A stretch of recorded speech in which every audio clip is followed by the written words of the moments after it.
കഠിനാധ്വാനത്തിലൂടെ എനിക്ക് വിജയം ഉറപ്പാണ് എന്നാണ് നമ്മൾ പലരും വിശ്വസിക്കുന്നത്.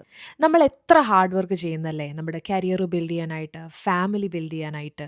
രാവെന്നും പകലെന്നും ഇല്ലാതെ പഠിക്കുകയും ജോലി ചെയ്യുകയും അങ്ങനെ പല കാര്യങ്ങളും നമ്മൾ ചെയ്യുന്നു. കഠിനാധ്വാനം നല്ലതാണ്, പക്ഷേ തിരുവചനം അതിനേക്കാൾ ആഴമായൊരു സത്യം നമ്മളെ ഓർമ്മിപ്പിക്കുന്നു, പഠിപ്പിക്കുന്നു.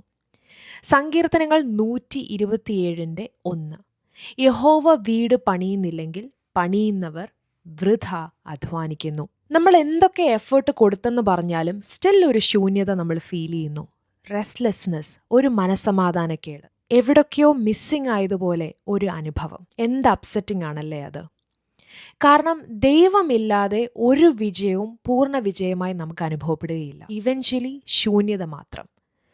ദൈവം നമ്മളോട് പറയുന്ന എല്ലാ കാര്യങ്ങളും നിർത്തിവെക്കാനല്ല. He saying whatever you trying to build that with him. യഹോവയോടൊപ്പം പണിയുക. ദൈവം നമ്മുടെ ലൈഫ് ബിൽഡ് ചെയ്യുമ്പോൾ നമ്മുടെ ജോലിക്കൊരു പേർപ്പസ് ഉണ്ടാകും. നമ്മുടെ ഹൃദയത്തിന് കുറെ കൂടെ മനസ്സമാധാനം വന്നു നിറയും.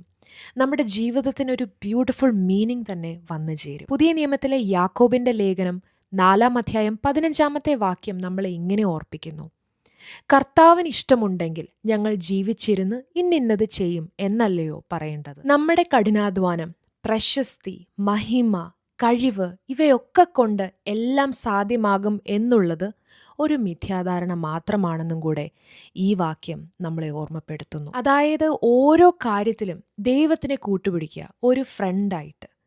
Because God wants us to have a relationship with him. He wants to build our life with him.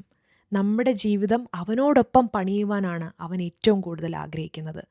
അതുകൊണ്ട് നമ്മുടെ കഠിനാധ്വാനത്തിൽ മാത്രം തന്നെ വിശ്വാസം വെക്കാതെ നമ്മുടെ ഹാർഡ് വർക്കും അവൻ്റെ കയ്യിൽ കൊടുത്തുകൊണ്ട് മുന്നോട്ട് പോവുക. Hope you guys enjoy today's message. God bless you all and take care.